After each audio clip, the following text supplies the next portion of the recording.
Welcome to the Mrs. R Relevant Daily Draft Podcast, special Thursday night edition with Jake and Ian. We have the Eagles-Cowboys game going on right behind the camera. Ian, welcome back to the station. How's everything going in your draft world? Yeah, it's good to be back. Thank you for having me. Things are going well. Week one in the books, a lot of tape watching this past week and still more to go tomorrow and the next day and the next day. And you get the picture. It's never ending at this stage. We're kind of on the hamster wheel at this point, but it's a lot of fun. It's good to get an updated view of these guys. And I know we're still at the very start of the process, right? So we're reevaluating, but it's a long track to November, December, and it's going to be an exciting time. I'm happy to be here, happy to be back in the grind. Jake, it's been a while since you've been on a podcast. We did an Oklahoma preview. I felt like that was in early July. I was thinking roughly that. I was thinking about a couple months ago, and I'm super excited to be back on. I think it was the last show I have actually podcasted.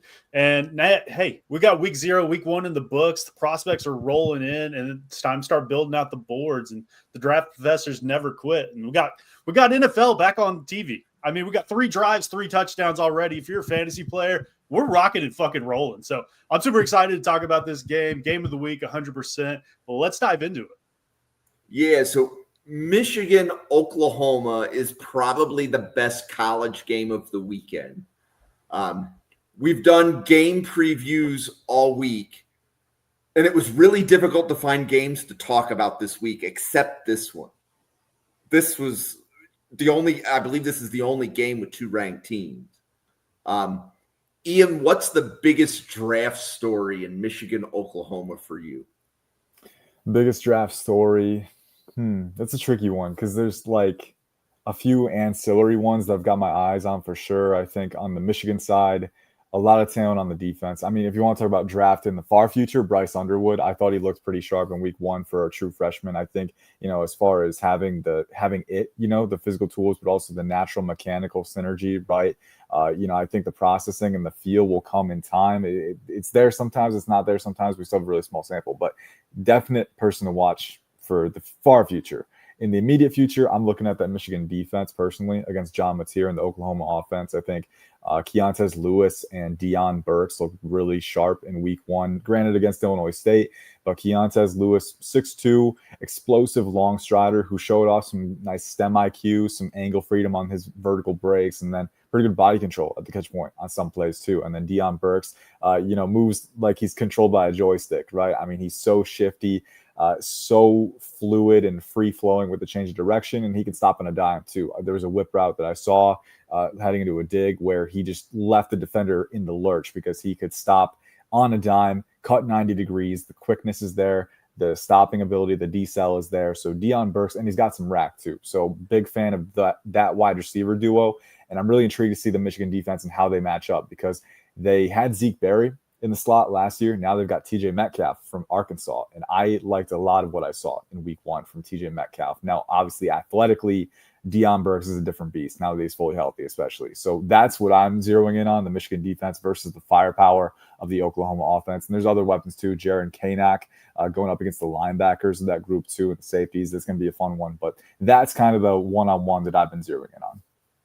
So, Jake, Deion Burks, how's it feel to have him healthy for Oklahoma? Hey, it's happy. We're happy over in Norman to have any wide receivers healthy because last season we were missing the starting 6. So it's a big change of scenery around here, and John Mateer's got some weapons. So Deion Burks, I love Deion Burks after he transferred out of Purdue last season. Had that injury, or 2 years ago. He had the injury-riddled season last year, but you got to see it in bits and spurts with Jackson Arnold at the helm. But with him being back, he's the clear wide receiver 1 in that room, in my opinion. He's primarily going to play out of the slot, but this is a guy – even though he's undersized, and I think he's listed at 5'11", 185, I think that might be a little bit generous, but this dude is a freak in the weight room. So that's not going to disparage me, and I think he's going to get a lot of go out on the perimeter as well. But this is a guy you want to get out in space. Allow him to create on his own. So I'm super excited to see what Kanak does this week. And then you also got the Arkansas transfer coming in, and Isaiah Satania, who he's got some run in the SEC already, and he's got some of that intangibles that you're wanting for that receiver room. You're going to see a lot of over routes from him. And Mateer actually probably missed him on a time or two last week. You're hoping to see them connect on a deep over, get him in space. He's got speed for days. And then, like Ian mentioned, Jaren Kanak.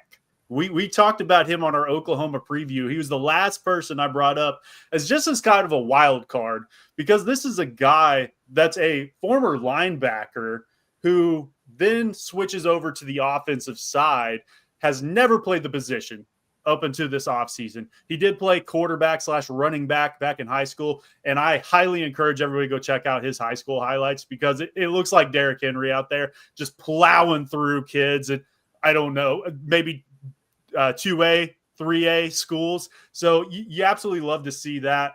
And he can be used as a weapon. So when we're talking about Kanak and Burke, they're going to be a key part of this offense this week and just generating run through the air. So I'm excited to see what it looks like with this new offense with Mateer, but also Ben Arbuckle. You get the OC and the quarterback from Washington State last year. How do they transform this offense going up against guys like TJ Guy and Derrick Moore, Rayshaun Benny in the interior? And then you got Barham. Luckily, you don't have to see him till the second half, because playing football is apparently frowned upon at this point in time. But this is an exciting matchup between two Blue Buds that are looking to right their ships after poor seasons last year. And whoever wins this game, whoever comes out on top, is really going to be changing their trajectory through the year. And we're not talking just the SEC, Big Ten. We're talking college football playoff aspirations, depending on how this might go. Yeah. Question on John Mateer. So he seems to be polarizing within the draft community. There are people that say Mateer is, one of the top 2 or 3 quarterbacks that are draft eligible. And then there's a lot of people that say that's a projection. He has to prove it. Like, Ian, where are you on the John Mateer spectrum right now? I think this week will be pretty telling for where he's at personally. I think me personally, I have him as more of a day 3. I do like a lot of the tools. I think, a lot of the things that would have allured me, earlier in my scouting career, like the creative freedom, the off-platform ability, the angle freedom. And those are still things that I really like now. I think those things are very useful, and you can see he can throw with any arm slot in the pocket. He can throw off-platform. There were a couple reps this past week where he was getting out on the run in the scramble drill and just cutting up defenders in pursuit, like just making really quick cuts. Like, he's got a lot of the tools that you want. I think in terms of, off-platform, off-script malleability, I think a lot of that is there too. And I think when answers are schemed up for him, and then if he has a void in the middle of the field and he can hit it quick off an RPO, look like he can do that too.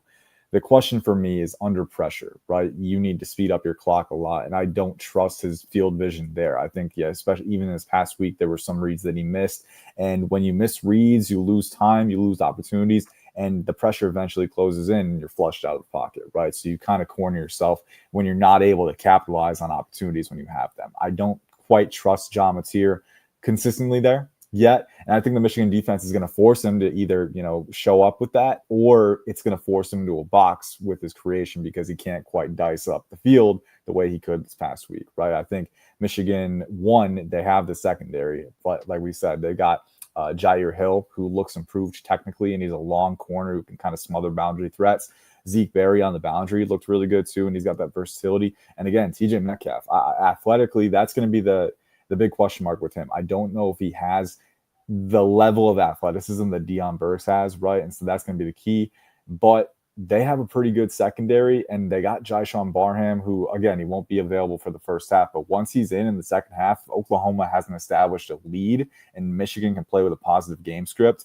Jaishawn Barham blitzing through the A gap or the B gap, right, rushing off the edge, this guy could be John Mateer's worst nightmare, because when he has to speed up that clock, that's when he can drop his eyes, go to run, and then get worked into a corner, right? So John Mateer as a draft prospect, probably still in the day 3 range for me. I'm really intrigued to see how he shows up against this Michigan defense, because if we see some things that we haven't seen as often, right? If he can step up, if he can, stay on schedule, if he can be consistently anticipatory with the tight windows that he's going to have to make to stay in this game, then it could be a statement game for him, right? So there's potential energy there. I'm hoping he proves something, and I think there's definite talent there, but still kind of in wait and see, waiting for him to prove a little bit more as a prospect. I'm still in that lens. Jake, where are you in Mateer right now? So he's my quarterback 4 as of right now, behind only Nuss, Sellers, and Clubb. I like Mateer as a prospect, but this is a guy that I look at and go, this is probably going to be a better college player than an NFL player. My comp for him coming out is going to be Jalen Hurts. It has been since the beginning. This is a guy that his mechanics are a mess. They're god awful, but he gets the job done, and you love to see it. This is a guy that if Oklahoma wins on Saturday, he's going to be toting the rock 15 plus times. I think he carries it 20 plus times on Saturday. And that's how he's going to generate this rushing attack for Oklahoma. We'll talk about Ott and the running backs here in a little while, I'm sure. But that's how you have to establish the run. It's for, like I talked about, through the air with Kanak and Burks and screens and misdirections and all this stuff. And then it comes down to Mateer being able to create with his legs, not only as a scrambler, but with QB designed runs. And that's something that Ben Arbuckle loved doing with him at Washington State. I think he had, out of every game last season, I think there was only 3 games where he didn't tote the rock 14 times or more.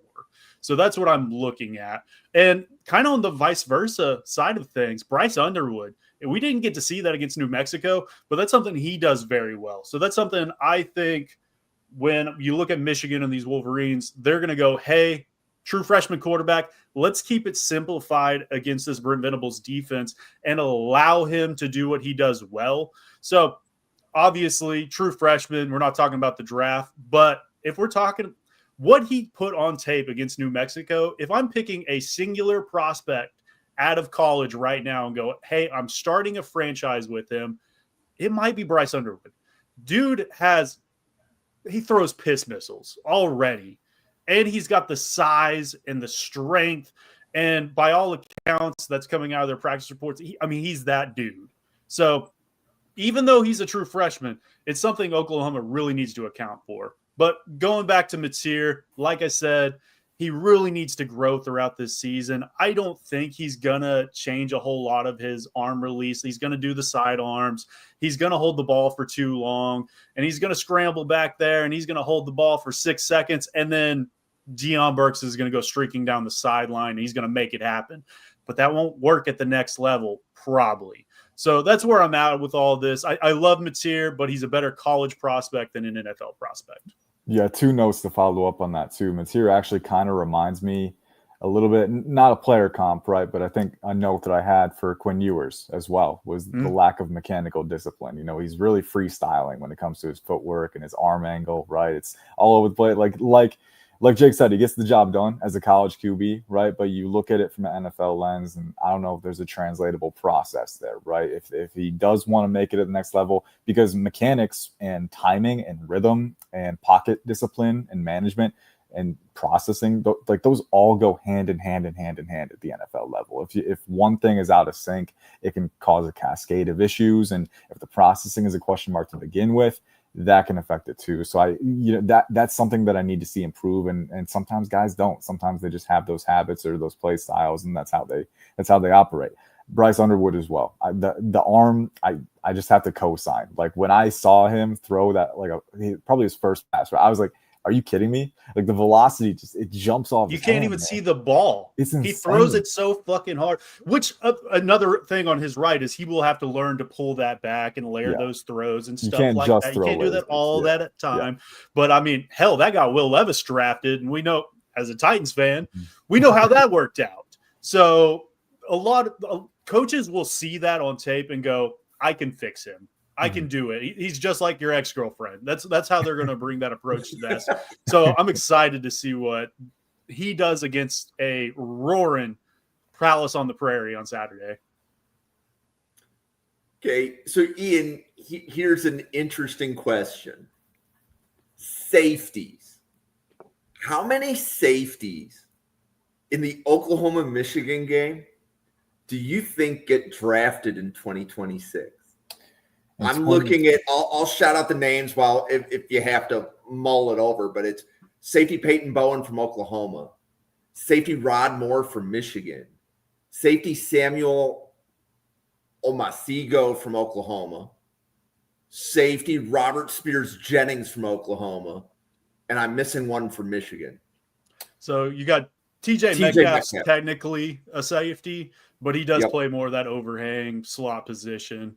But yeah, I can kick this off, I guess, since I'm already talking. But I have four. I have Kendall Daniels, who's the transfer from Oklahoma State to Oklahoma this past season, who had a great first week. Robert Spears-Jennings, I'm going to shout his name from the rooftops for as long as it comes. Broken Arrow native. I'm currently in Broken Arrow as of right now, so maybe there's some bias there. But that dude, he's a freak in the run game.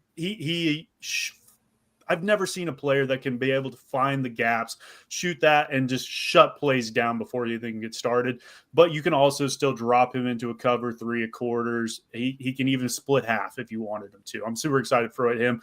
Rod Moore, that's my third. Obviously, coming back from the ACL injury, we didn't get to see him last week. I'm not actually positive when he's expected to come back. I believe it's pretty soon. I haven't heard anything of him being out there on Saturday. We'll see what kind of transpires from that.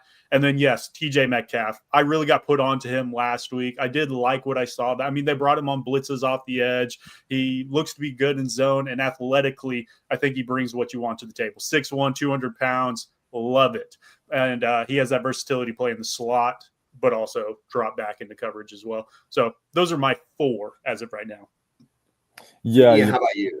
Yeah. And I will be honest, I haven't gotten to Robert Spears-Jennings yet, but I'm excited to, especially after hearing that. You know, I love a safety who's really good in run support. And Kendall Daniels kind of fits that definition too. I mean, he's got the size. I think he has pretty good playmaking range in that phase. In 2024, he had 11 TFLs, 5.5 sacks to go along with 7 PBUs, right? So he can make plays in coverage or attacking downhill, and that kind of versatility is really fun. So I think we could see him selected.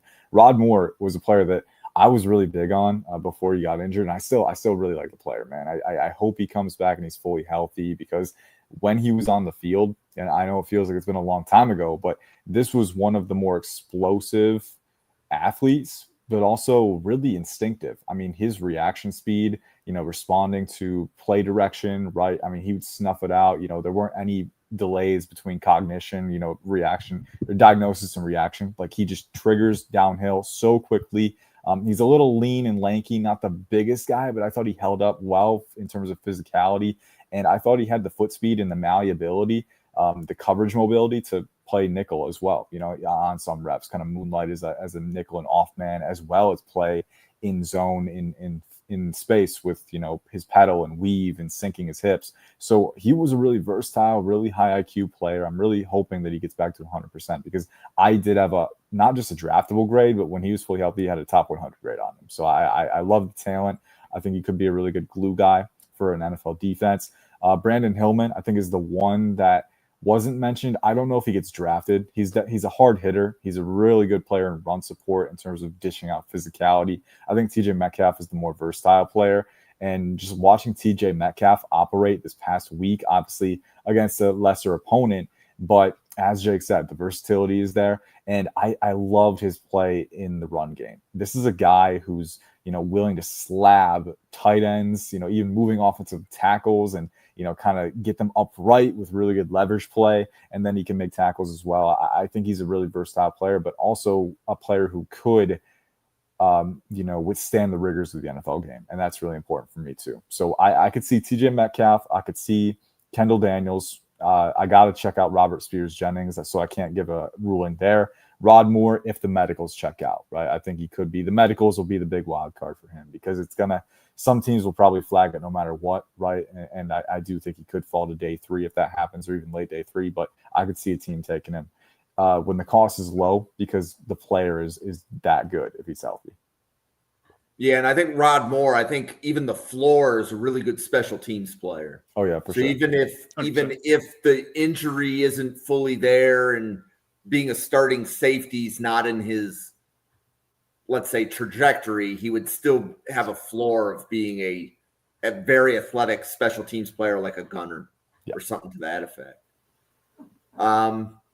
Okay, so there's a really long player list for this, and I'm looking, Jake, I want to give you a shout out, right? Because when we did the Oklahoma season preview, you pointed out that Jaydn Ott may not even be third on the Oklahoma depth chart at running back, right? Because there's a couple of underclassmen that are ahead of him.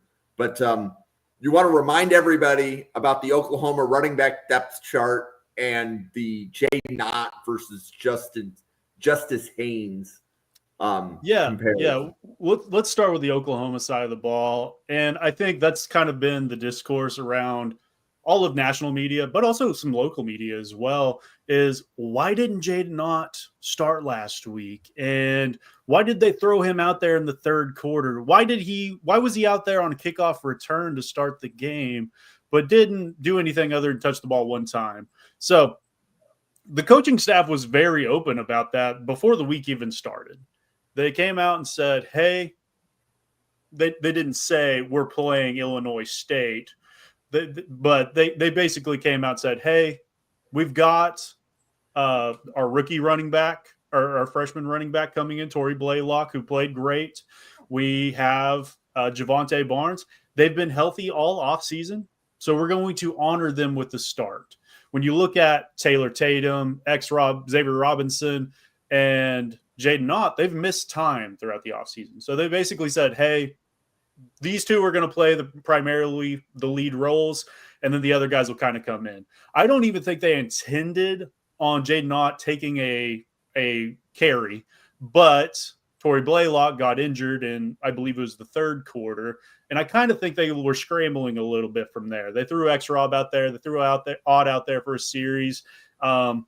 And it just so happened on Ott's one rushing attempt, the blocking was not there, and I think he took a 3-yard loss. I anticipate him being the starting running back on Saturday. They haven't came out and said Blaylock is out indefinitely, but from what I've heard, he's probably going to be out 4 to 6 weeks with, I believe it's an AC joint injury, if I remember correctly. But Ott's going to get some run, and he's probably going to be the lead rusher. And they probably will throw out Xavier Robinson there for quite a few snaps as well, just because this Michigan defense, I mean, they've got strength for days. They've got length. Venables came out and said that even earlier today. I think they're going to want to lean on them a little bit. And, hey, when you've got a 6'2", 250-pound running back like Xavier Robinson, allow him to wear them out a little bit. And Ott's going to be that receiving back out of the backfield. They are going to test him in pass pro. I can guarantee that. It's something he struggled with at Cal at time to time. And, hey, once Barham comes back in the second half, they are going to throw that man at Ott because they're going to want him to hold up. And Barham is a very violent human being, which is why he's kind of not playing in the first half. But to each its own. But he's going to be a good player. I think he's still a draftable prospect. I had a 6th-round grade on him last year when me and Josh covered him last October, and it really hasn't changed for me. When he was healthy to start the offseason, he was lighting it up by camp reports. So we'll see how that kind of transpires. But, yeah, Justin Haynes had a great week last week. The zone-based scheme, he fits perfectly in that. And hey, they're gonna run primarily zone against this Oklahoma defense. They're gonna throw in some gap, and Oklahoma's gonna be the vice versa of that. So it's gonna be really interesting to see who can establish the run with the running backs. Just because both of them are very stout in the front seven on the defensive side. So it's gonna be really interesting to see who kind of transpires from that. But I believe Justice Haynes is a much more polished prospect than Ott is at this point in time. Yeah, so it's interesting. When we covered Michigan, when we broke down the whole team, I think the NFL draft community is higher on Justice Haynes than the college football community. Like when we were saying, like Justice Haynes is making top 5 running back lists coming out of summer scouting. And most college football fans are saying, like, who? But Ian, where do you have like Jaydn Ott, Justice Haynes, and the running backs in this game?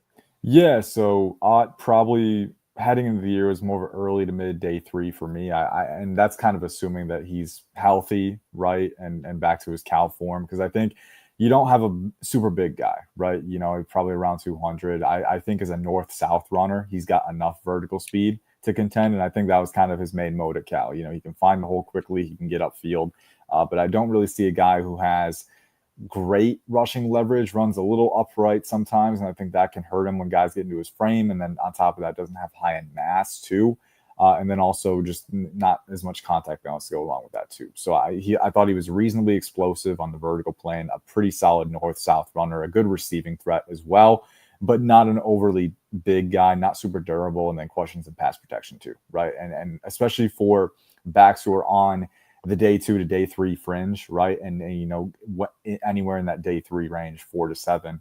If you're not a good pass blocker, coaches are going to feel less certain about having you out there on third down, right? Because if you're out there on third down, either you're, you know, a lot of times you're either catching the ball or you're running a route anyway, or protecting the QB, right? And if you can't do that second thing, that can be a big hindrance for your overall utility for a scheme, right? So I think probably earlier to mid day 3. I didn't have a preseason grade on Justice Haynes because the sample was kind of small, but I saw the vision, right? 5'11", over 210.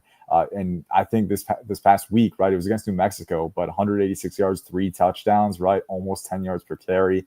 This is kind of a glimpse of what we were hoping to see from him, right? And it's really exciting because he's got the size. I think he has a really compact frame with a lot of efficient mass for that size, and he's explosive. I mean, he's got the vertical speed. He's a long strider when he gets out in space, and he can punish guys downhill too. And I mean, Michigan, credit to them, the blocking I thought was up to point in week 1, but I also thought Haynes was doing a pretty good job being decisive and hitting those holes too. So I'm excited to see what he does against Oklahoma. Dominic Williams, that 6'1", 323 pound, just wide, blocky nose tackle. And then they got Grayson Halton. They've got some good pieces, especially we talked about the safeties coming down in the run support, right? They're going to be tasked with stopping Justice Haynes in space. And I wouldn't want to be the one to do that, especially when he's got so much momentum and force coming at you. But to all this to say, Justice Haynes had the raw talent to enter the top 5 conversation. And I think week 1, he showed that he can definitively do it, right? And I have Jeremiah Love as my RB1 anyway. I know not everyone does, but he's up there for me. But past Jeremiah Love, there's not a ton of certainty, right? Like Nick Singleton, I have questions about his vision and his hip flexibility. Katron Allen, I love his style of runner, but I don't think he has the juice that other guys do, right? So you are left with a void for a guy like Justice Haynes, who has the talent, who has the situation, and has the opportunity to really enter that fold. And I think we've seen steps in the right direction. So to circle back and answer the question, Jaydn Ott, early to mid day 3 for me. Justice Haynes on the rise, and I think he could enter the day 2 conversation. Okay. Tight ends. We talked about Jaren Kanak from Oklahoma. My understanding is he would still have one more year of eligibility, not definitively in this draft class. I believe he is he is a junior. You are correct. Okay. And then Michigan has Marlon Klein. And I know at least one draft professor took his time to actually start tweeting out some Marlon Klein blocks against New Mexico from last week. But Ian, what do you think about the 2 tight ends in this game from an NFL prospect perspective? Yeah, I mean, they're absolutely very fun. I think Kanak is going to be an interesting one from an NFL draft perspective, right? Because he's a little undersized for a tight end, right? But at the same time, I think he has willingness as far as a utility player goes, right? Like obviously the linebacker background, like this dude is willing physicality and he's willing to do whatever role you ask of him to. But watching some of his routes too this past week, like I thought he was pretty good at accelerating and sitting in zones, right? Making himself available over the middle of the field.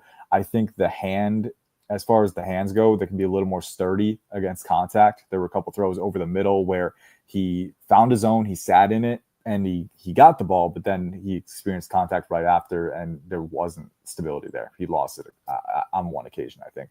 So I want to see him be a little more consistent in that phase, but I do think you have a pretty solid, this is a guy who is a very willing utility player who I think has a lot of the athletic traits that you want. Again, not the biggest guy, but I think a guy who you can use in a lot of different roles and potentially have him as that utility guy in the offense, right? As far as Marlon Klein goes, this is a guy who I think legitimately has, and I know he was a Feldman freak, right? So it's not news that he's very, very athletic, right? But listed at 6'6", 250. He moves extremely well. There was the double move touchdown against New Mexico where he flipped his hips and just re-accelerated upfield without any delay. I mean, you rarely see, and that's kind of the athleticism that doesn't always get captured in testing, right? Being able to flip your hips and regain your stride without experiencing a hitch, without having to take gather steps that'll delay your break upfield, right? I think that kind of fluidity for a 6'6", 250-pound guy, Marlon Klein, is really, really impressive. And then he's got the explosion, the vertical speed to create that separation, and he's got the body control. He can box guys out. So he's a really fun prospect. And then talking about the blocking too. I mean, Michigan tight ends just have a tendency to be pretty good blockers. I know Luke Schoonmaker was revered for that. AJ Barner, who's starting to make a career out of it with the Seahawks. He's kind of adding some more receiving to his game. And even Colston Loveland, I thought he was underrated in that department. So these guys are well coached and it shows, but Marlon Klein goes beyond that. He's got the raw talent. Kanak's size limitations might affect him down the stretch, but I think he's a solid utility player. As far as Klein goes, I could see him breaking into the top 5 tight end discussion. If he tests out of this world, if he sustains the production over the course of the season, we could be talking about him in the top 100 conversation too. Jay, where are you in the tight ends? Yeah, so we'll keep it with Klein, and like Ian was talking about, he was a Feldsman Freaks list. I always check those out before we do any of these kinds of shows, just because I love knowing who's on the team already. And this is what Bruce had to say about him. The tight end from Germany made the Freak list last year, number 90 in 2024. He started 6 games, caught 13 passes for 108 yards, and named most improved player of the offense. The 6'6", 250-pound junior who was hit with a 21.75 mile per hour. That is crazy for his size. And a broad jump of 9.7 this offseason. Klein ran a 6.89 of the 3-cone drill. His former teammate, Colston Loveland, tight end 1 last year, first-round pick, did it in 6.94 last offseason. And no tight end at this year's combine did it quicker than that. Klein's shuttle time of 4.25 this offseason would have been the fastest by any tight end at the combine. So this is a freak athlete in his own right. And really, this was his coming out party last week. He goes 6 for 93 in a tutty. This guy, I mean, the sky's the limit for this kid. He could, in the season, tight end 1 if he keeps this up. So he is a weapon to be utilized in this offense and is probably by far the best receiving option that Bryce Underwood is going to have this year. So that's starting with that. So I'm targeted in on Klein to see what kind of transpire for that. And staying on the Michigan side, I love Max Bredesen. Hey, I get it. He's not going to be highly touted. He might not even get drafted at all. But make fullbacks fucking great again. And that's what Max does. Premier aesthetic for that position. And, hey, 6'2", 250. He's a stump of a man. You'll love to see it. So, I mean, 1 reception for 4 yards last week. His career high is 5 receptions in a season, which I think he was a freshman when he did that. He's not bringing you a whole lot as a toter of the rock. So, hey, round 7, I'm throwing a dart. It might be on Max Bredesen just because I want to throw him out there on special teams. I want a fullback on my squad. But, yeah, switching over to the other side, you got Jaren Kanak. We've talked about him at nauseam at this point already. But let's keep it a buck. He's not a tight end. He's not. He's 6'2", 230. He still wanted to add mass. This is a guy that switched over the position this offseason. Like we said, he fumbled his first reception as a collegiate player. He did clean it up after that, and you're hoping to see him improve down the stretch. And this is a guy, he's got track speed. I think last year on NCAA, what you take it or leave it of what you want, he was like a 99 speed at the inside linebacker position. He was a cheat code for people if you're playing the game. So he's going to continue to develop this year, and he can work his way up. I mean, he's a day 3 pick right now, but if he continues to show he can be that power slot for you, I'm not going to be surprised if he takes carries out of the backfield this week. And that's by all honesty, especially with the injuries. You want to get him the football. So jet sweeps, put him in the backfield, play him like he's Deebo Samuel in San Francisco. I'm excited to see what transpires out of that. But also in the tight end rooms, you have the 2 transfers in Will Huggins and Carson Kent. Will Huggins is the best blocking tight end in that Oklahoma tight end room. Carson Kent has some strong hands.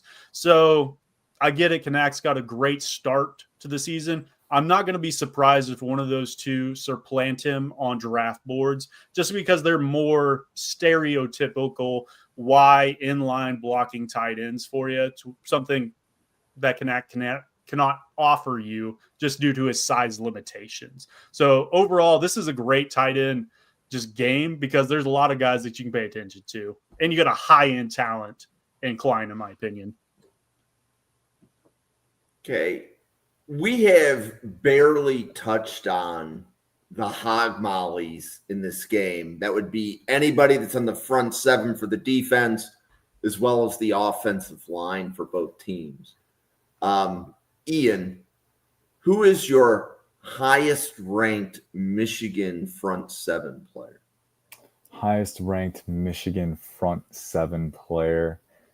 You want me to rattle off some names while you think about it? Jaishawn Barham would probably be up there, just because I view him as more of a kind of attacking Sam linebacker, right? I don't think he has the sheer instincts to play the green dot or the mic or anything, right? But I think if you use him in a role where you're attacking downhill, where you can slab pullers in the run game, make plays in pursuit, blitz up gaps, right?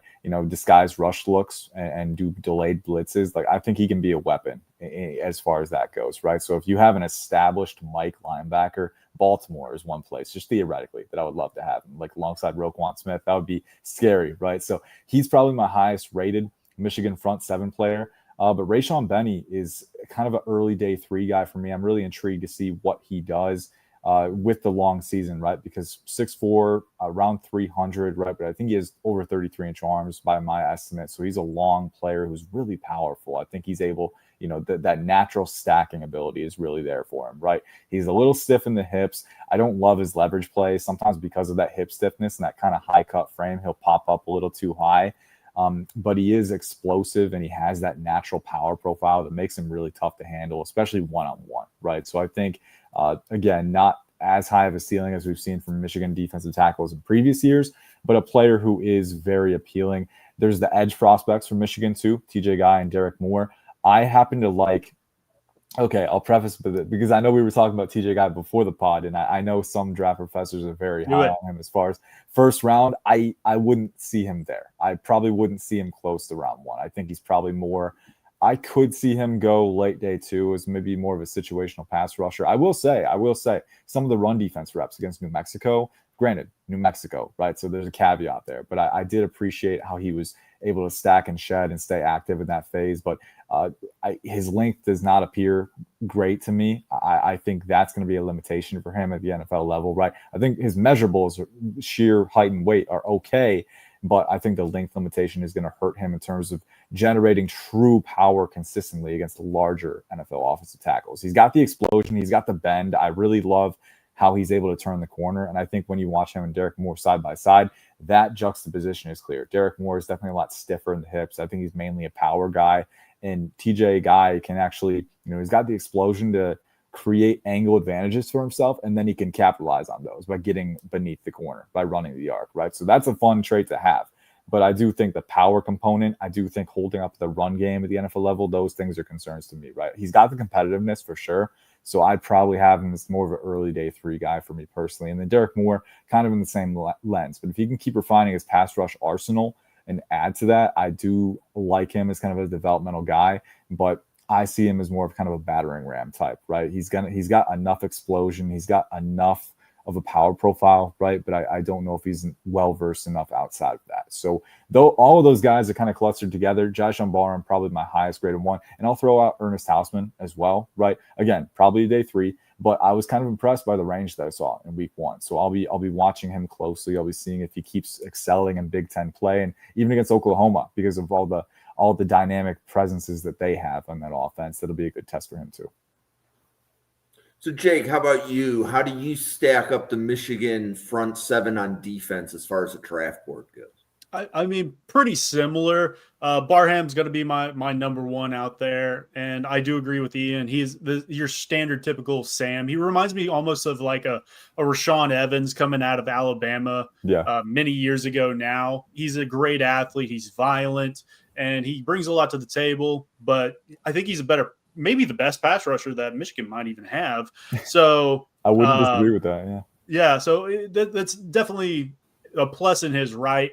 Zone coverage, I didn't really like what I saw for the snaps he put out last week. So we'll see if he can improve upon that. But we're talking strictly athlete explosion, violent nature. I love that out of a linebacker. When we talk about these front guys, Rayshaun Benny, I wrote down strong and plotty like Godzilla in Japan. He brings a lot to the table. He's very, very strong. But he's Michael Myers. He doesn't have a lot of twitch to him, but he just keeps sneaking up on you, and he's not going to be stopped. So when we look at this team, there's not an Aiden Hutchinson, Kenneth Grant, Mason Graham coming to save the day on this. But when you look at a TJ guy, Derrick Moore, I like Derrick Moore slightly more. And I preface that just because TJ guy doesn't look like he really has a pass rush plan right now. It's going to be speed to power. He's going to put his 2 hands in your chest and try to push you back and then try to swipe from there. When I looked at some of the snaps from Derrick Moore, he had one snap in particular last week where he hits the tight end with the 2-arm swipe, gets by him, hits the tackle, and long arms him and pushes him back into the quarterback, generates a pressure, and the quarterback dirts it to the receiver. That's what I really like to see. It's not pre-planned. TJ Guy, the only other pass rush move I really saw him throw out there other than a long arm from time to time, he tried to throw a spin move, and it was immediately shut down. And it seems like it's more – he's not reacting. He's planning pre-snap. And I don't like that in my pass rushers. Similar size amongst them. Derrick Moore slightly bigger. I think both of them can hold up in the run game. These guys are more similar to like a Jalen Harrell that came out 2 years ago. I mean, serviceable rotational pieces that can probably be out there on first and second down, but you're not making these situational pass rushers by any means. So out of all of these guys, they're kind of in that similar boat. You might move into a day 2, but you're probably a day 3 guy for me. Outside of Barham, I think he's definitely a day 2 guy for me currently. And hey, if he keeps improving, and he could move his conversation maybe into a low day 1. But I'm optimistic for that. And I will say with Barham too, I could absolutely see an NFL team take the Micah Parsons route. And again, not comparing the players because they are not in the same stratosphere. More Femi Oladejo. Yeah, exactly. Go day 2. It's just like an archetypal thing, right? Like Jaishawn Barham, you mentioned his zone coverage. His zone coverage in 2024 was rough. I mean, not great depth discipline, very poor blind spot awareness. Guys were leaking behind him constantly. And then New Mexico having those issues too, right? I don't know if I trust him in space consistently at the NFL level. And the fact of the matter is, like, even if you're attacking Sam linebacker, you might have to drop in some certain situations, right? If teams want to mitigate that, I could see an NFL team saying like, hey, we love how well you play with violence in the trenches. We'll just move you to that outside, odd front outside linebacker edge player full time and just let you attack. And I could absolutely see a team say, we're gonna go to that full time because I do think he has the skill set for it. I really do. It's going to be an experiment, right? But I think that's honestly probably the area where he excels the most.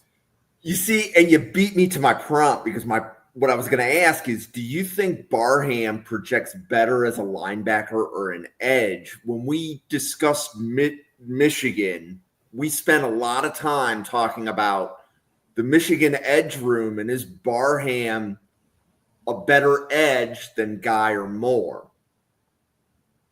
to the point that you're – go ahead, Jake. I think so. And I know a lot of pushback's going to be on that is the size limitations. I don't think he has great length for the position or anything like that.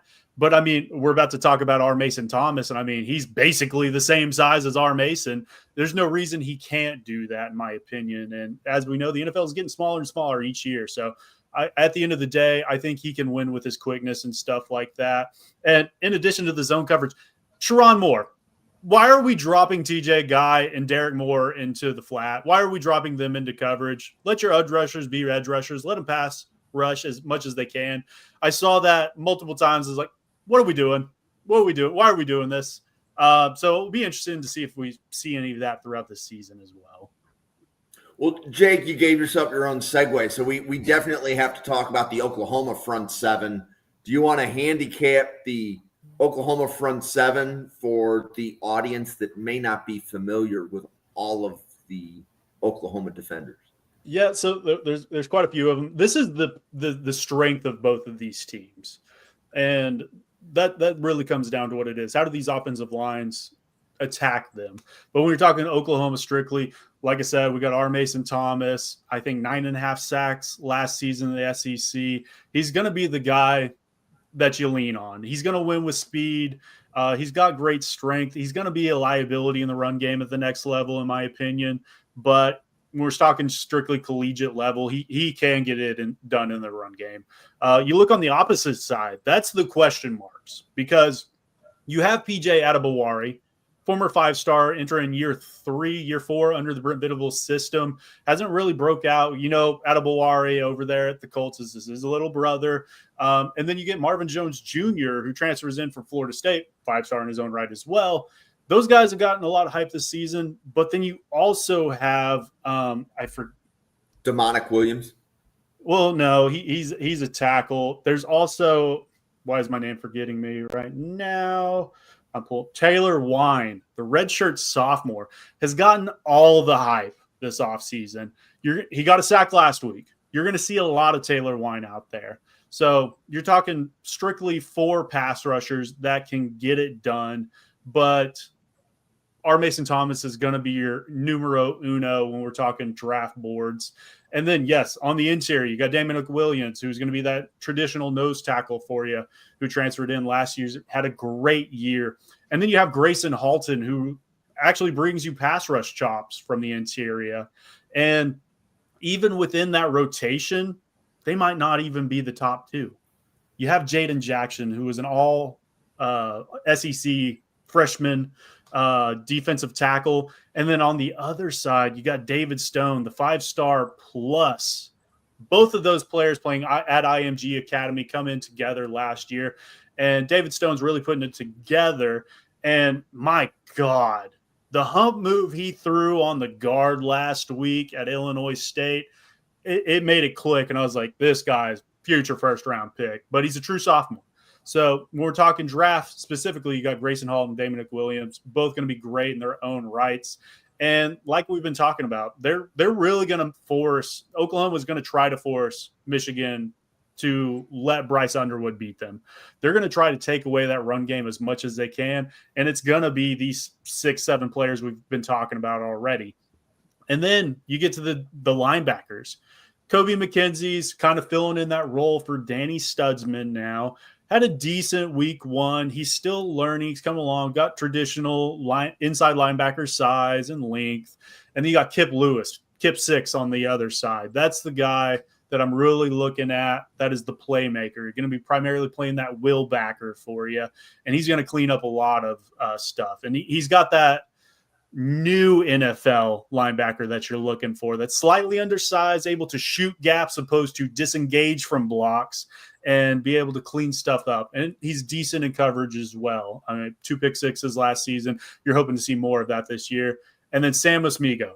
That's the guy that it seems like the draft community is higher on than actual Norman right now, because he does have great size, great speed, great length. He's more of an overhang, safety-ish linebacker, kind of similar to Kendall Daniels, kind of playing that same cheetah-ish position from time to time under Brent Venables. But Kip Lewis and R. Mason Thomas will be the top 2 out of that interior on my boards, with R. Mason probably being a second-round grade as of right now, and Kip Lewis probably being early day 3, and can grow from there. Yeah, so Ian, you want to talk about the players that you like on the Oklahoma defense from a draft perspective? Yeah, I think R. Mason Thomas definitely is the headliner for me personally. I think I don't know if I have him round 2, but I could see him day 2 for sure right now. I think the obvious juxtaposition that we draw is Nick Benito, right? And I never do same school comps because of that, right? Because they're very similar. Whenever you see someone with the same helmet on, like, you naturally have cosmetic similarities, your brain's going to be drawn to that, right? So you try to avoid that. But from an archetypal standpoint, again, right, Nick Benito was a guy who won with that speed and bend at the collegiate level, and it's, he was able to build on it, and he got a massive extension with the Broncos today, actually, right? So it's in the news. But R. Mason Thomas, kind of similar, right? There was watching his 2024 tape was really fun because he competed against SEC and he dominated Power 5 schools. Like his Tulane tape, he had that tackle in a literal waking nightmare. I mean, it was kind of funny. Like, he got an angle advantage immediately off the snap. I mean, the explosion, he's got thrusters in his soles. And then he's so twitchy where he can create angle advantages with that twitch and then get around him. There was one move, it was like a Euro club rip that he used to get around the arc. This is a guy who can sequence his rushes. He can levy combos, and he can do all of that while working in situations of imbalance where he's leaning and reducing beneath the arc, right? So the speed and bend is the big thing with R. Mason Thomas, but he's not just an athlete. He's not just an athlete. He knows how to sequence moves and build off of that and multitask around the edge. And that's the really fun thing with this tape, because whenever you have a pass rusher or a pass rush specialist at the NFL level, right, you want them to actually be a specialist, right? We can talk about speed and bend and how it projects, but R. Mason Thomas is a pass rusher. I think he knows how to come with a plan and execute that plan. Not going to be the most powerful guy, not the longest, doesn't have elite mass. And I think those things will limit him a little bit to his speed mold. But within that mold, if you're precise with your hands, right, you can drive enough force to win those moves and get around the arc and keep yourself clean. And I think he's a very good operator when it comes to that. So I'm a big fan of the pass rushing ability. Again, I do have questions about the run game translatability. And as Jake said, I ultimately think that's going to be the lesser of the 2 phases for him. He's a pass rusher through and through. And I think he has the skill set to be a very, very good one, particularly in odd and hybrid front schemes.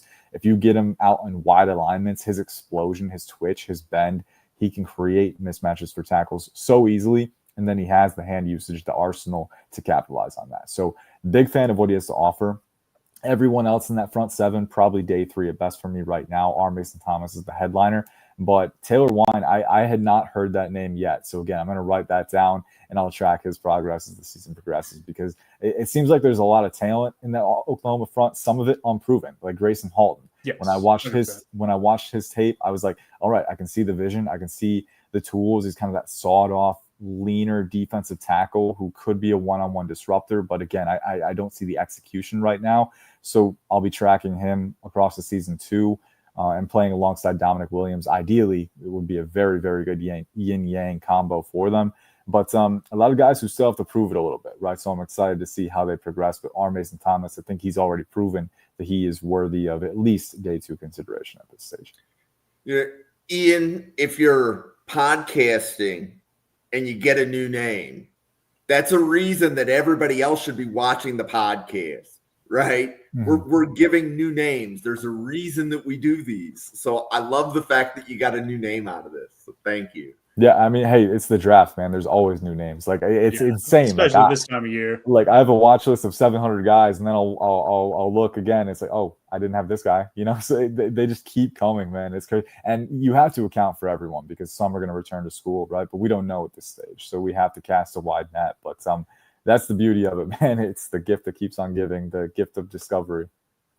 Absolutely. So TCU was like that actually for me last weekend, right? There were, I think, at least 4 players I saw in the TCU game that I had not seen covered on any podcast, on any channel, Draft Professor or otherwise, that I'm like writing down, okay, when are we going to cover them on this channel? Mm-hmm. and things of that nature. But yeah, new names. This is a very fun time of year to try to, let's say, siphon which players are the ones that we should be focusing time on. Yeah. So, okay. I don't know that we've done the offensive lines for either team. Jake, I see on the player list Febechi, Nwaiwu, and then I thought, you knocked it out of the park. And then didn't they get a offensive lineman? I want to say his name is Derrick. Derrick Simmons. You're thinking of Derrick Simmons. So basically, start in week 1 though. He did not start in week 1. Okay. He's been dealing with a concussion. He will be out there on Saturday. Derrick Simmons, there's guys in the Draft Obsessors group chat that absolutely love him. And I think what he brings to the table is solid. But again, we're talking probably a better college player than NFL player. I just don't think he has the athleticism to stick out on the end at the next level. I transfer from Western Carolina. I went back and watched forum tape for this guy, and he's playing against kids that are going to work at State Farm in a year. And there's times where he gets beat with speed. But if he gets a hold of you, I mean, he's got that titties twister strength. He is shutting that play down if he gets you. So that's something he does bring to the table. And he's got, I think, over like 2,000 plus pass blocking snaps. I don't even remember, but it was like a number that stands out. He has seen it a lot, just not at this level. So he's going to come in. He's going to play right tackle. He's going to play decent. He's going to be lined up primarily against TJ Guy. I'm trying to remember. Yeah, TJ Guy primarily. I think he's going to do a decent job at that. He might not win them all, but that's going to be a good matchup. And then on the other bookend, Derek Moore is going to be going up against a true freshman and Michael Fasusi. 5-star prospect, would have been the starter over Jacob Sextons to start the year, but again was dealing with an injury in his own right that held him out last week. So he's getting the start in prime time. So we'll really get to see what he's made out of real early. And then, yes, on the interior, you got some guys there. Troy Everett's going to start out at center. I think Jake McCulley could actually probably see more snaps than Troy Everett, though, just because he brings a little bit more size to the table. Got to play last week as well, and a lot of snaps. And what I like more out of what his tape was out there, but Troy Everett was very proven last season for us. And then, yes, Febechi Nwaiwu, this Oklahoma offensive line doesn't displace a lot of defensive linemen. Febechi does. He's the exception to that. He is a people mover. So that's something I know people are going to talk about him early day 3, late day 2 as a guard. He's got the size. He's our most proven as far as just playing at Oklahoma. He played in every game last season. All you had to do was stay healthy, and you would have been the most snaps.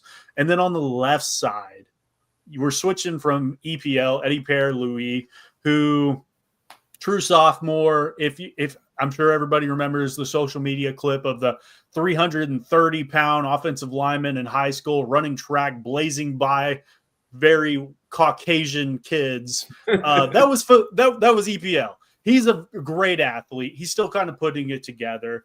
We're going to have Heath Ozida out there, who was dealing with injuries last week.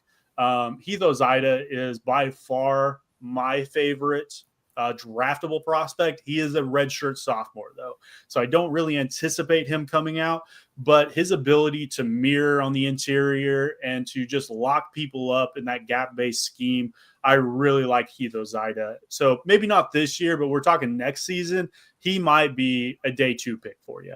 So that's what you're really paying attention to. But overall, I mean, there's some draftable talent here, but they're really trying to mesh together. So I'm not going to have a whole lot of draftable grades across the board just yet, outside of Heath Ozida and Febechi. So, Ian, how about you on the offensive lines for either team? Any players that you have your eye on or that you have already, let's say, optimistically graded?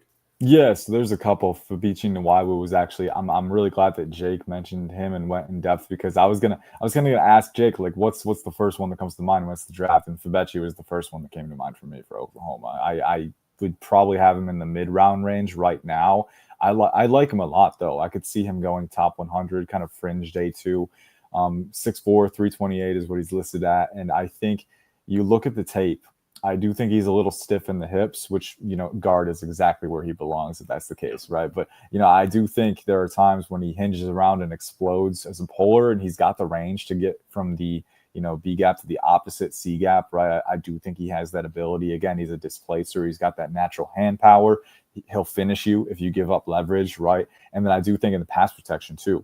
I caught up some reps from Illinois State in particular, but he also caught my eye last year. I do think he's, for his size, reasonably twitched up. I don't see a lumbering mover. I think he's got good lateral mobility where he can at least match guys and stay square, and he's shown that he can pass off rushers and pick up stunts. So I think he's a solid player, right? I don't know if the upside is like elite out of this world, but I think he could be a potential NFL starter for you. And at the very least, I mean, he proved it in the Illinois State game where he played right guard to start and he shifted over to left guard when they needed him to without missing a beat, right? So having that left-right versatility for either a depth guy or a future starter, a spot starter, right? Like that's a valuable thing. So he's got that utility too. On the Michigan side, Giovanni Hadi is probably the main guy that I'm looking at. 6'5", 315. I really like the mobility. I think for being 6'5", he's got good knee bend and leverage play where he can acquire leverage, load his base, and he's really good in the run game. When we're talking about, squaring up guys, loading his elbows and fully activating on his punches and then stacking blocks, right, to seal open gaps. I think he's really good in that phase. So he's probably the one that I'm watching there.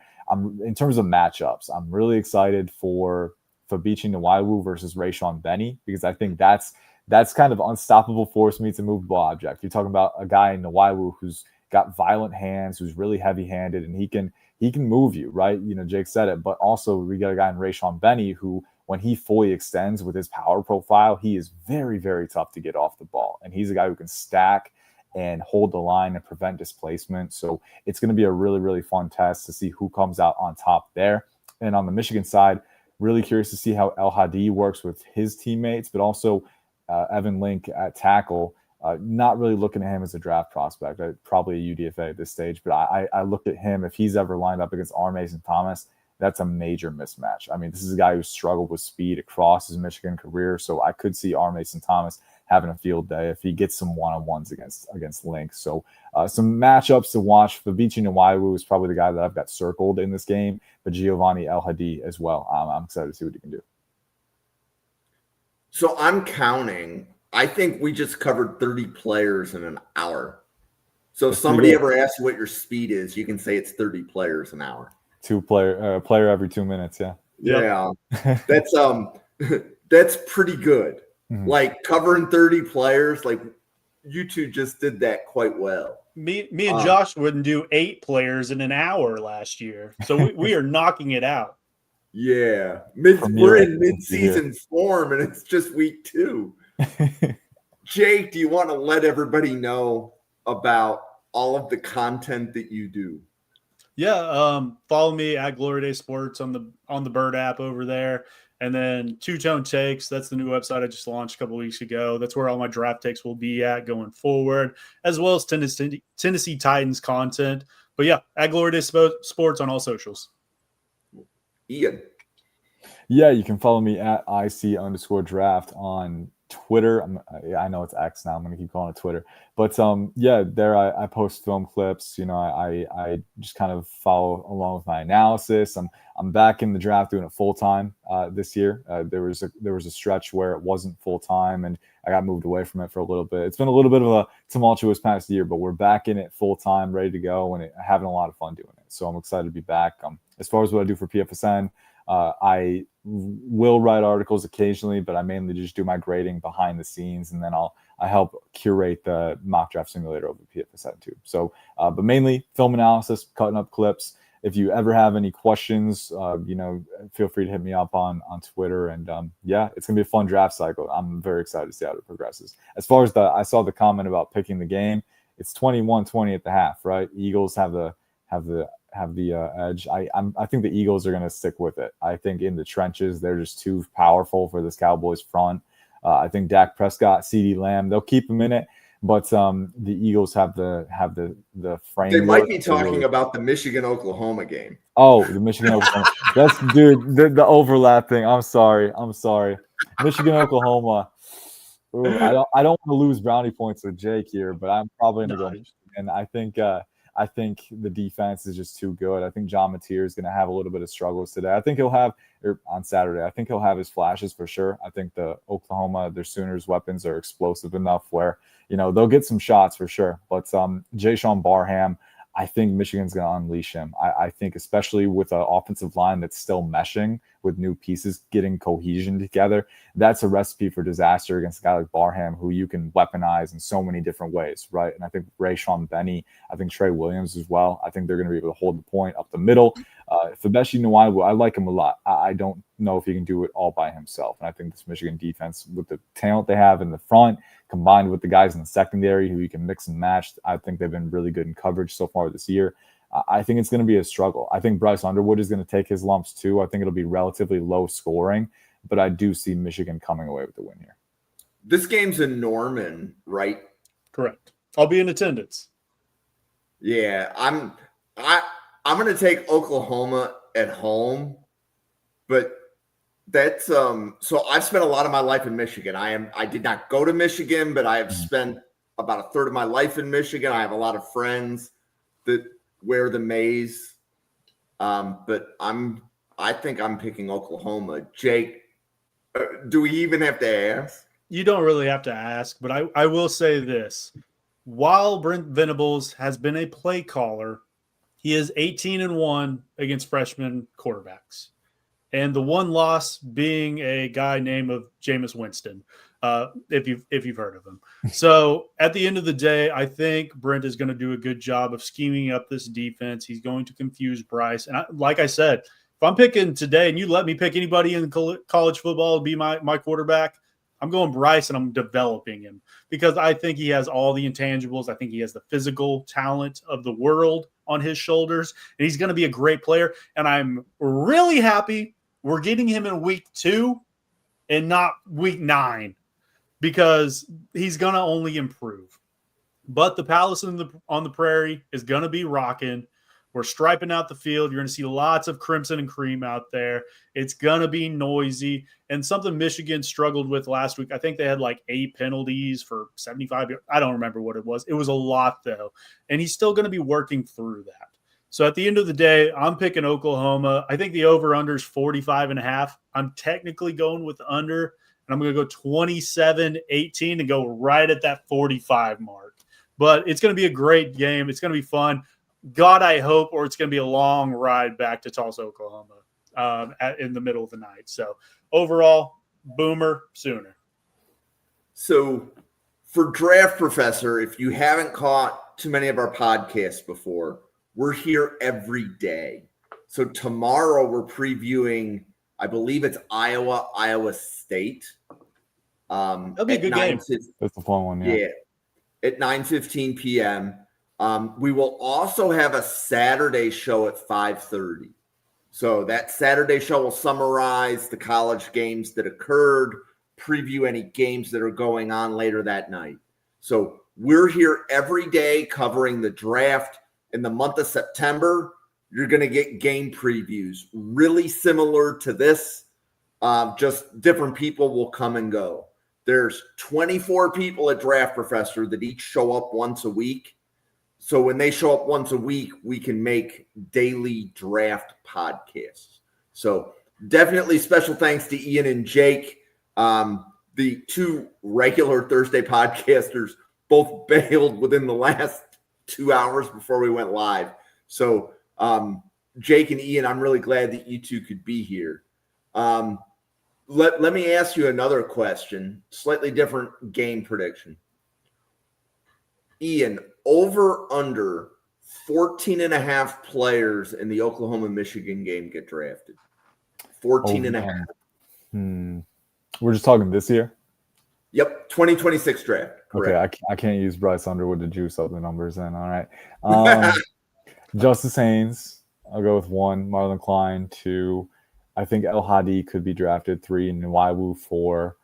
Mason Thomas, 5. Kendall Daniels, 6. I'm going to refrain from listing Spears-Jennings because I can't in good conscience when I haven't watched him yet. but he could be 7 potentially. I think Zeke Berry, Jyaire Hill, TJ Metcalf all have a chance to be drafted as well. And then you got TJ Guy, Derrick Moore. So over under Rayshaun Benny too. I'm gonna go. Oh, it's tough because 14 is like right on the boundary for me, you know. Well, you see, and I was able to pull you picked that. That was out, strategic. That was strategic.